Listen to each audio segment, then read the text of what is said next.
Assalamualaikum warahmatullahi wabarakatuh. Bismillahirrahmanirrahim. Alhamdulillahi rabbil alamin. Wassalatu wassalamu ala asrafil anbiya wal mursalin. Sayyidina maulana Muhammad wa ala alihi wasahbihi ajma'in.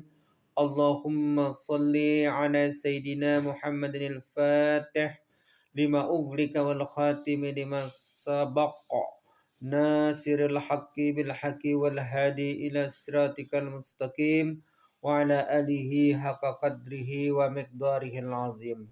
Amma Alhamdulillah, puji syukur kita tujukan kehadirat Allah Subhanahu wa taala. Allahumma salli ala sayyidina Muhammad. Salawat dan salam kita tujukan kepada junjungan kita Rasulullah Sallallahu Alaihi Wasallam dan kepada seluruh keluarga beliau, sahabat beliau, kerabat beliau, juriat beliau, dan orang-orang yang mengikuti beliau hingga hari yaumil kiamah nanti. Dalam kesempatan ini, ulun ingin berbagi pendapat, berbagi pengetahuan, berbagi pengalaman dengan kawan-kawan ulun, sahabat-sahabat ulun, dan keluarga-keluarga ulun, dan pengunjung channel YouTube kami, dan subscriber kami dimanapun berada. Malam hari ini kita tetap membicarakan masalah tentang sebahagian daripada sejarahnya Rasulullah Sallallahu Alaihi Wasallam, yang mana kita membicarakan ini agar kita lebih mengetahui tentang riwayat Sidin dan bisa lebih lebih dekat hati kita dengan Sidin dan lebih mencintai Sidin. Pada ini malam kita membicarakan tentang masalah Yahudi yang pada akhirnya orang-orang Yahudi tadi meninggalkan kota Madinah. Di Madinah itu ada 3 suku yang mereka ini, ketiga suku ini adalah berbangsakan bangsa Yahudi. Jadi bangsa itu bangsa Yahudi, sukunya 3 macam. Nah, jadi itu marga, misalnya itu sambatannya Bani.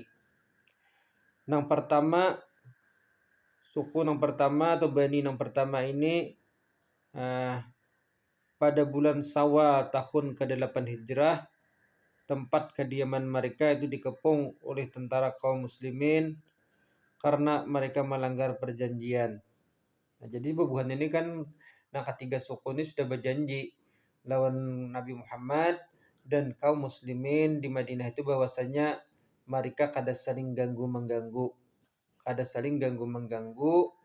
dan saling bantu-membantu bila mana Madinah itu diserang oleh orang luar. Nah, ternyata ketiga Yahudi ini berkhianat dengan kaum muslimin, berkhianat dengan Rasulullah. Mereka bersatu dengan orang-orang kafir dari Mekah dan yang lain-lain untuk menyerang Madinah di perang Khandaq itu. Nah, oleh sebab itu setelah perang Khandaq itu tidak terjadi, kaum muslimin karena merasa dikhianati, mereka akhirnya menyerang kepada Yahudi ini. Setelah 15 hari mereka pun menyerah. Jadi 15 hari tempat kediamannya itu kita kampungnya itu dikepung oleh kaum muslimin. Kemudian mereka menyerah. Dan mereka menyerah, mereka berjanji minta dibiarkan keluar meninggalkan Madinah. Nah, jadi artinya mereka menyerah dan mereka meminta kada diapa-apai, dan mereka bersedia dengan permintaan mereka sendiri untuk meninggalkan Madinah dan kada kembali lagi ke Madinah. Akhirnya mereka meninggalkan kediaman mereka dan mereka membawa apa yang bisa mereka bawa. Akhirnya keluarlah satu ini sudah daripada Madinah. Satu suku sudah keluar daripada Madinah. Tinggal masih ada 2 suku lagi yang berbangsakan Yahudi ini di Madinah. Yang kedua itu Bani Nadir pada bulan Rabiul Awal tahun ke-4 Hijrah. Tempat kediaman mereka dikepung oleh kaum muslimin. Nah, jadi dikepung oleh kaum muslimin karena mereka juga melanggar perjanjian. ketika Nabi Muhammad SAW datang ke tempat kediaman mereka. Nah, jadi Nabi Muhammad datang sorangan ke tempat kediaman mereka deh. Kalau ada hubungan kampung Bani Nadir nih. Nah, dengan sembunyi-sembunyi, soalnya dengan sembunyi-sembunyi mereka tuh hendak membunuh Nabi. Hendak membunuh Nabi dengan sembunyi-sembunyi. Maksud ini lekas diketahui. Nah, Nabi mengetahui bahwa Nasidin hendak dibunuh oleh orang Yahudi. Setelah 16 malam lamanya dikepung, mereka pun akhirnya menyerah. Atas permintaan mereka, asal jangan dibunuh, mereka berangkat meninggalkan Madinah dengan membawa harta yang dapat dibawanya. Nah, jadi akhirnya Bani Nadir ini pun dikepung selama 16 malam oleh kaum muslimin. Akhirnya mereka pun menyerah dan bersedia meninggalkan Madinah dan membawa harta mereka nang apa nang kawa dibawa. Nang dibawa rumah tidak kawa dibawa, tertinggalan berdan nang segala kabun-kabun kada kawa dibawa, nang kawa dibawanya aja itu nang dibawanya. Nah, akhirnya mereka pun meninggalkan Madinah. Dua suku sudah dari bangsa Yahudi ini sudah meninggalkan Madinah. Tinggal satu suku lagi, yaitu suku yang ketiga adalah Bani Quraizah. Bani Quraizah ini pada bulan Zulqaidah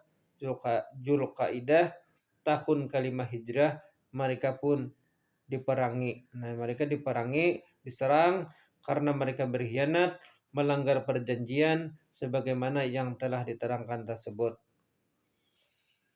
Setelah 25 hari lamanya mereka dikepung. Jadi dikepung 25 hari kampung kediaman Bani Quraizah ini oleh kaum muslimin. Akhirnya mereka pun menyerah. Dan mereka menyerah pada ketika itu mereka disidang dan si penyidang yang bernama Sa'ad bin Ma'ad. Lalu mereka para laki-laki yang menyerah ini akhirnya dijatuhi hukuman bunuh kepada kaum laki-laki. Jadi sebenarnya kaum laki-lakinya nang Yahudi ini dijatuhi hukuman mati. Kenapa? Karena mereka telah melanggar dan khianat dengan perjanjian yang sudah disepakati. Adapun anak-anak dan perempuan mereka dijadikan tawanan. Serta harta mereka dijadikan barang rampasan. Nah, jadi harta mereka pun diambil, dijadikan barang rampasan dalam perang.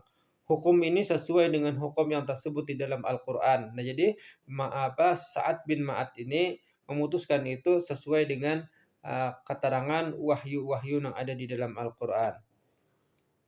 Dan juga sudah menjadi sebuah kebiasaan bagi orang-orang Yahudi. Jadi sudah kebiasaan bagi orang-orang Yahudi apabila Yahudi ini berperang, menang, seluruh laki-laki itu nang kalah perang itu dijatuhi hukuman bunuh dan perempuan juga ditawan serta anak-anak ditawan. Nah, itu sesuai juga dengan hukum Yahudi. Jadi Yahudi itu setiap kali menang berperang, setiap orang yang menang berperang, orang yang kalah dalam peperangan lawan inya itu nang lalakiannya itu dihukumnya dengan hukuman mati atau hukuman bunuh, sedangkan perempuannya ditawan dan anak-anaknya ditawan.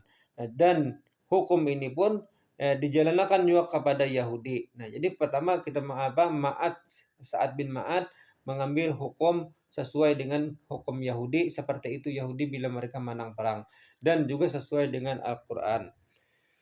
Sehingga ketiga suku daripada Yahudi ini, dua meninggalkan Madinah, dan ada penentu satu, yaitu akhirnya dijatuhi hukuman mati bagi laki-lakinya dan menjadikan tawanan perang bagi perempuannya dan anak-anaknya. Setelah itu sunyilah Madinah ini daripada bangsa-bangsa Yahudi yang menjadi musuh daripada Madinah. Nah, jadi habis sudah Yahudi kisahnya di Madinah, sama saat itu kada ada lagi istilahnya tertinggal bangsa Yahudi di Madinah. Sekiranya inilah yang kami sampaikan dalam video kali ini mengenai tentang keluarnya orang-orang Yahudi daripada Madinah. Dengan mempelajari sebahagian daripada sejarah Rasulullah SAW, kita bisa lebih mencintai Rasulullah SAW, karena mencintai Rasulullah adalah merupakan sebuah kesempurnaan iman bagi kita. Wabillahi taufiq wal hidayah. Assalamualaikum warahmatullahi wabarakatuh.